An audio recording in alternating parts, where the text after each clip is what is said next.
Hello, Hello, it's me, Reade. I'm Jennifer. Welcome. We're glad that we're together for a Living Faith at Home listening practice. Mm-hmm. Slash podcast. Oh, I don't know. Sure. yes, indeed.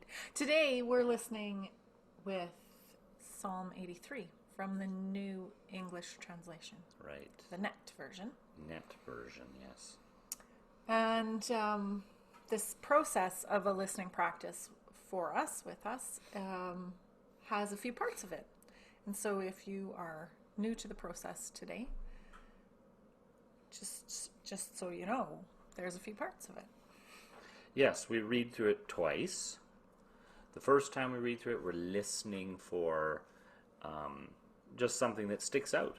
Anything. It can be just something that makes you think of something. It wouldn't have to necessarily be a word or a phrase in there, but it could be a word or a phrase as well.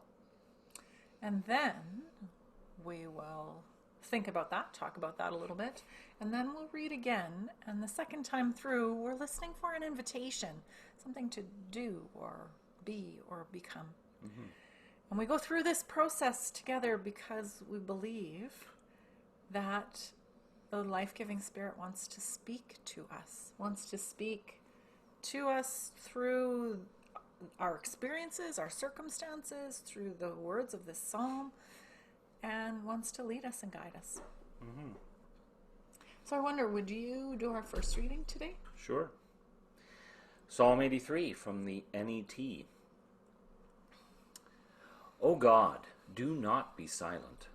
Do not ignore us. Do not be inactive, O God. For look, your enemies are making a commotion. Those who hate you are hostile. They carefully plot against your people and make plans to harm the ones you cherish. They say, come on, let's annihilate them so they are no longer a nation. Then the name of Israel will be remembered no more. Yes, they devise a unified strategy. They form an alliance against you. It includes the tents of Edom and the Ishmaelites, Moab and the Hagrites, Gebal, Ammon and Amalek, Philistia and the inhabitants of Tyre. Even Assyria has allied with them, lending its strength to descendants of Lot. Do to them as you did to Midian, as you did to Sisera and Jabin at the Kishon River. They were destroyed at Endor. Their corpses were like manure on the ground. Make their nobles like Oreb and Zeb, and all their rulers like Zebah and Zalmunna, who said, let's take over the pastures of God. Oh my God, make them like dead thistles, like dead weeds blown away by the wind, like the fire that burns down the forest, or the flames that consume the mountainsides. Chase them with your gale winds and terrify them with your windstorm. Cover their faces with shame so they might seek you, O Lord. May they be humiliated and continually terrified. May they die in shame. Then they will know that you alone are the Lord, the Most High, over all the earth. There are a number of things that catch my attention as I listen in that today. First, there's a lot of feelings, right? Mm-hmm. Then the imagery of the thistles. I think the phrase that stands out to me is the call, the request, do not be inactive, God. Because sometimes my feelings say, oh, God's not doing anything.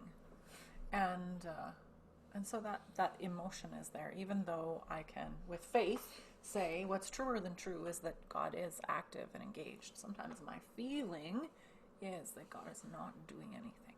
So I'm aware of that as I hear this psalm today. What do you notice? I guess I noticed reading this and then seeing all those names. And these were such important peoples and everything else. And basically we know them from the Bible, and that's about it. They're long gone. They don't have any import in our lives today. Assyria is not a power.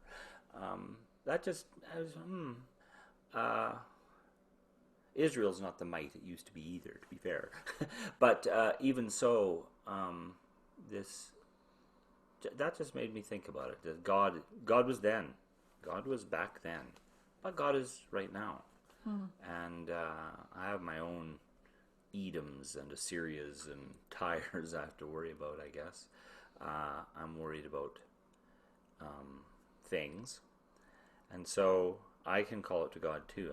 And as I said, I've said before, I don't feel like I've got enemies. I hope nobody wants to camp in front of my yard to try and kill me and my family, like the Israel's neighbors. But just that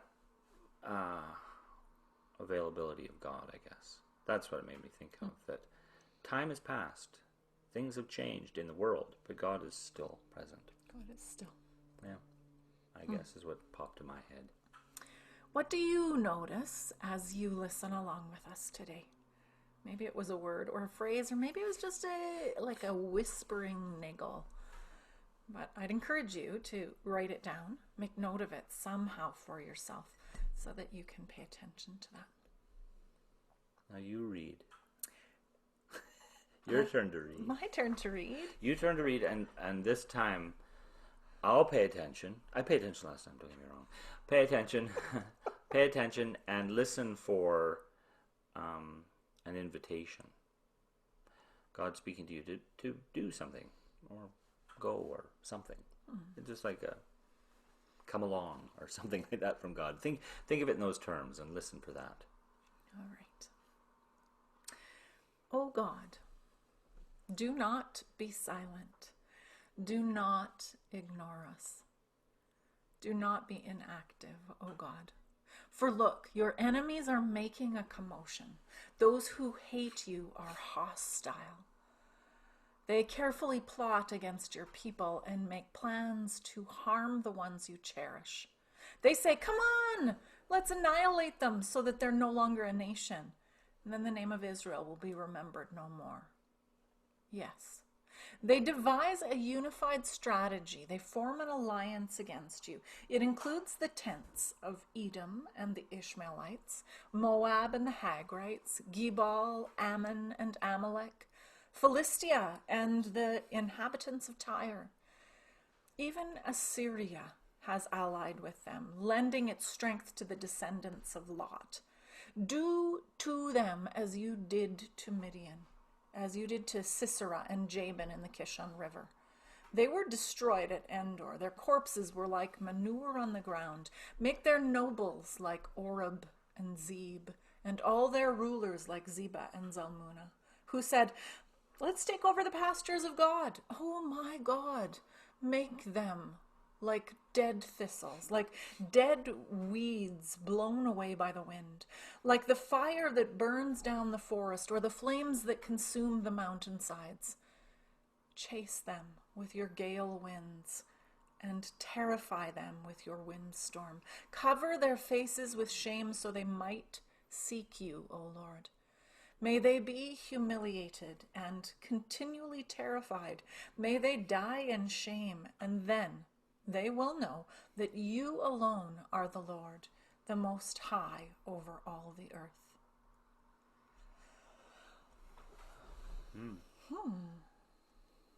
Invitation.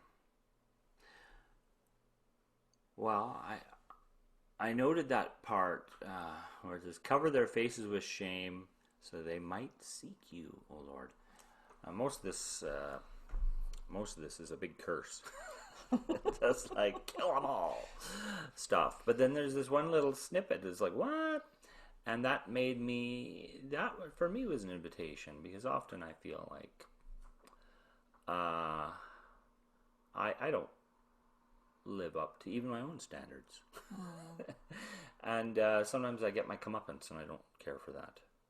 But I guess the invitation is when I feel really like, man, I've screwed up or I've failed in some way or whatever, that would be I'm reminded here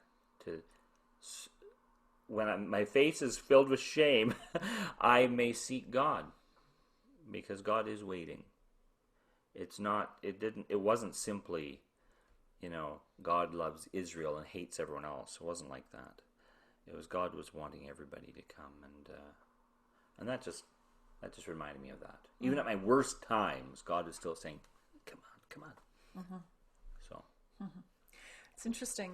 I mean, we've done this practice many times, and not very often do we hear the draw to the same phrase. But that's the piece that also stands out to me as an invitation today. That whatever my circumstances, if I'm humiliated, if I feel terrified, if I feel like I'm going to die in shame, or everything's like a windstorm around me, even in those circumstances, I can hear the invitation of God to come, that I can seek God and know that, I mean, God is not just transcendent and far off and out there. God notices and cares. I'm curious, so curious, what do you notice as you listen to these words today? And there's a lot of like ancient names from far off places, a lot of emotions. You may have the exact same phrase come up, but probably not. That's been our experience, is that everybody gets something new from these things, and God is speaking to you, not just to me, or just to Jen, or just to us, because we're doing this or something. God's speaking to all of us, so you just have to learn to listen. That's why we practice this, so we can learn to hear what God is saying. We thank you for joining us again today, and we'd love to hear from you what you're noticing from this psalm or from the other psalms that we have journeyed through together. Yeah. And we'll see you again. Bye-bye. Bye-bye.